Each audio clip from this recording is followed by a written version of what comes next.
पता नहीं अब जब से भैया जी प्रतिनिधि बने हैं, विधायक बने हैं, मंत्री बने हैं, कैसे इन लोग को सूंघ के पता चल जाता है कि वहाँ गरीब रहता है, वहाँ दलित रहता है, वहाँ आदिवासी रहता है, चलो उसका जमीन लूट लिया जाए। इसी तर्ज पर इस गांव को भी कबाड़ने का पूरा पुरजोर उनके तरफ से प्रयास किया जा रहा है। मैं इनको कहा था कि आप आश्वस्त रहिए, सत्येंद्र तिवारी है, जिंदा रहेगा तो कोई मैया के लाल गरीब का जमीन लूट नहीं पाएगा। मैं तो पैदा ही हुआ हूँ गरीब गुरबा की लड़ाई लड़ने के लिए और सामंती ताकतों का नाश करने के लिए। आज 100% आप देखिए यहीं पर बनुआ गांव है, मेराल प्रखंड के रजहारा बनुआ गांव के कम से कम 70 आदिवासी परिवार आज 100 साल से नहीं रहते हैं, कई 100 साल से उस जमीन पर काबिज हैं, इनको याद नहीं है। हम कह सकते हैं इनके पूर्वज, उनके पूर्वज के पूर्वज उसी जमीन पर आवासित हैं, इनके नाम पर रसीद कटता है। अब हाल की एक घटना देखिए, काफी इंटरेस्टिंग विषय, इसको समझिए। हाल में वहीं पर जो सामंती ताकत हैं, वो लोग बंदूक की नोक पर राइफल का भय दिखा करके इन आदिवासी परिवार को बोलते हैं कि ये जमीन मेरा है। पूर्व विधायक सत्येंद्र नाथ तिवारी बनुआ गांव के 70 परिवारों की लड़ाई लड़ रहे हैं, जिनकी जमीनों पर दबंगों ने कब्जा कर लिया है। ये क्या आपका मामला हो गया है? हमारा जमीनी मामला था सर। कौन सा गांव का है? हम ग्राम बनुआ से हैं। तो जमीन कोई हड़प रहा है? हाँ, हम लोग का जमीन हड़पा जा रहा है। कितने गांव में ऐसे कितने परिवार हैं जिनका हम लोग 60-70 घर होते हैं। 60-70 घर का हाँ, जमीन हड़पा जा रहा है जी। हम लोग को पूरा संतुष्टि दिलाए कि आप लोग का जमीन कोई व्यक्ति नहीं हड़प सकता है। आदिवासी का जमीन किसी का हक नहीं है कि अपना हड़प ले।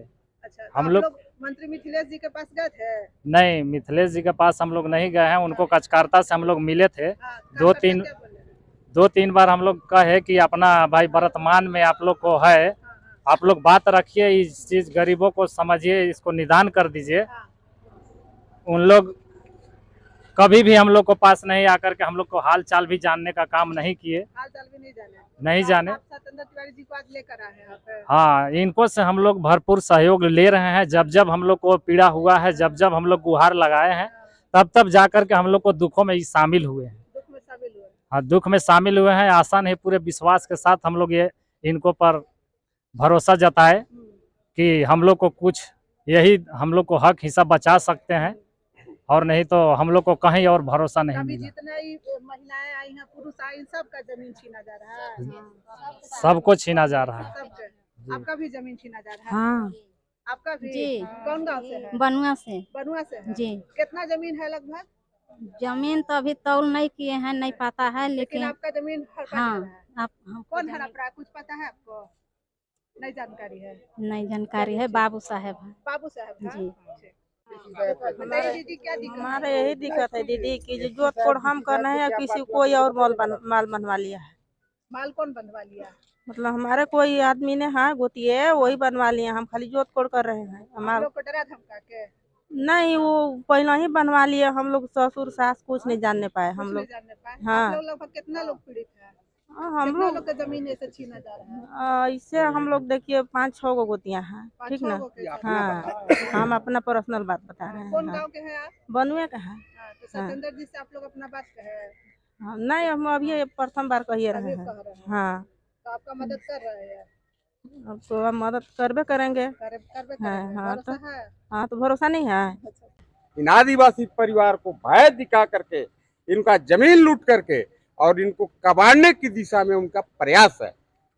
अब सवाल इन लोग का उठता है कि आखिर इन लोग को कौन दिलाएगा, नीलाए कहाँ जाएंगे? बेचारे आदिवासी परिवार के 70 परिवार के लोग हैं, कहाँ जाएंगे? ये लोग वर्तमान के प्रतिनिधि से भी संपर्क करना चाहा, लेकिन वहां तो मौसेरा भाई वाला बात था। तो सामंती ताकत ही उनका प्रतिनिधि है, तो इनको कौन बचाएगा? ये लोग फिर हमको याद किए। मैं 2 महीना पहले बनुआ गांव में गया था, हमें लगता था 500 आदिवासी समाज के लोग उपस्थित थे। सबों ने एक स्वर में कहा कि यह जमीन हम लोग का है, और आज तक कोई भी इस जमीन पर दावा नहीं करने आया।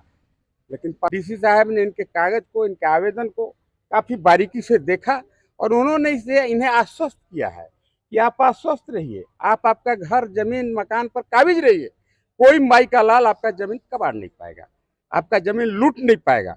मेरा बस इतना ही मतलब था। डीसी साहब ने आश्वासन दिया, और जो लोग राइफल दिखाते हैं सामंती ताकत, संजोग से वहीं पर एसपी साहब थे। एसपी साहब को भी मैंने कहा, एसपी साहब ने within no time, within zero time, तत्क्षण हम कह सकते हैं, एसपी साहब ने भी एक्शन लिया। थाना प्रभारी को उन्होंने फोन करके कहा कि भाई कौन आदमी इस तरह के वैध राइफल की अवैध राइफल है पता नहीं, लेकिन कौन आदमी राइफल इन गरीबों को राइफल का भय दिखाता है, इन आदिवासी परिवारों को, इन दलित परिवारों को उसका भय दिखाता है, उस पर एक्शन लो, उसको अरेस्ट करो। और सबसे बड़ा बात, डीसी साहब ने इन्हें पूर्ण रूपेण आश्वस्त किया है कि कोई मैया के लाल आपका जमीन नहीं लूट पाएगा जब तक हम लोग हैं।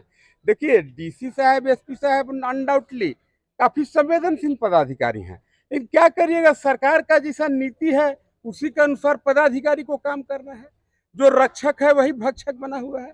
आज तो ये काम करना चाहिए था यहाँ के ठाकुर को, गरीब का वोट ठग करके विधायक तो बनिए गया, मंत्री वो बन गया। चलिए मंत्री बन गया, उसको सुबह न भगवान भला करे, उसका और दिन डबल मंत्री बन जाए, इतना रुपया लूट ले कि अनपच होके मुँह जाए, उस पर हम नहीं जा रहे हैं। हमारा कहना है कि भाई विधायक का ही काम था इन आदिवासी दलित गरीबों को न्याय दिलाने का काम था, लेकिन उसका कोई मतलब नहीं है।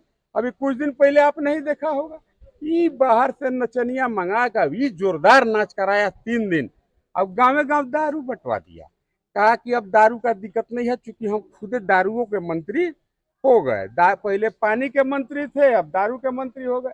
दोनों खजर खजर के पिया रहे हैं पब्लिक के, कैसे ठग के फिर वोट ले लेंगे। इस गरीब से उनका कोई लेना देना नहीं है।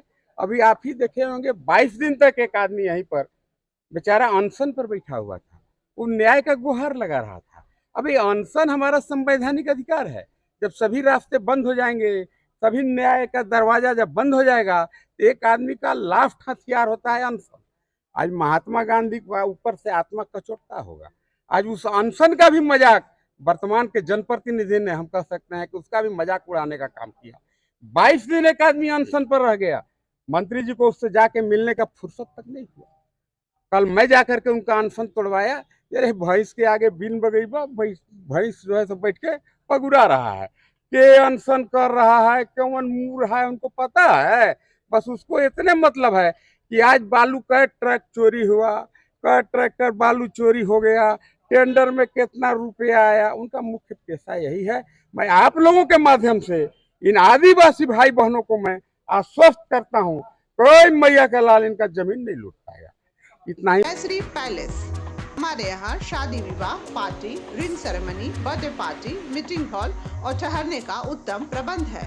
मात्र 300 रुपए में रूम उपलब्ध है। बुकिंग के लिए अभी संपर्क करें। जयश्री पैलेस, ब्लॉक के पीछे, पिपरा कला, सुखदेव नगर, गढ़वा। सहयोगी प्रतिष्ठान रूप अलंकार ज्वेलर्स, प्रोप्राइटर जय कुमार सोनी। जयश्री पैलेस।